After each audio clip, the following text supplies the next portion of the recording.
5M TV Sénégal. yéen ñi suivre 5M TV Sénégal dal leen ak jàmm. damay faral di wax ne réew mu baax mu ne daa am génération bu sacrifié wu ba réew mu baax. damay faral di wax ne ki xamut bi mu defee ba yàq kooku yàqut, ki yàq mooy ki xam ba noppi di defut. Fallu Mbàkke daana wax naan li yées ci kilifa mooy koo xam ne bu sax njaboot jaaxlee seen xel jënd la te askan wi jaaxle nañ, askan wi jommi nañ ngir ndox mu bari. kenn tëlatut nelaw, kenn tëlatut xëy di liggéey ngir ndox mi nangu na këri nangu palaas yi te gisuñu kenn koo xamante ni ci état nga bokk jóg taxaw ngir défendre ko wala nga jóg taxaw ñu def ci benn déclaration ngir mu saafaraw.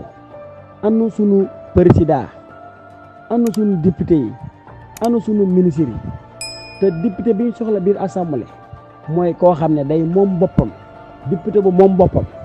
ngir lan ñu teg ko sunu ëm ba mu fees dell ay jafe-jafe Sénégal teg ko ci kanamam ngir mu teg ko ci taabal ji jóg taxaw wax ci. sunu suuf sépp jaay nañ ko, amatuñ fu ñu tabax hôpital, amatuñ fu ñu tabax dara, manqué nañ sécurité, manqué nañ lépp loo xamante ni askan wi aajaw nañ ko gisuñu ko. ba noppi ndox mi di nangu kër yi, ndox mi di yàq tëli yi, ndox mi di faat suñu doom yi. ba noppi digguñu kenn koo xam ne si mës ngaa jóg taxaw nga wax ci. nañ ci wax bu baax a baax a baax a baax a baax a baax.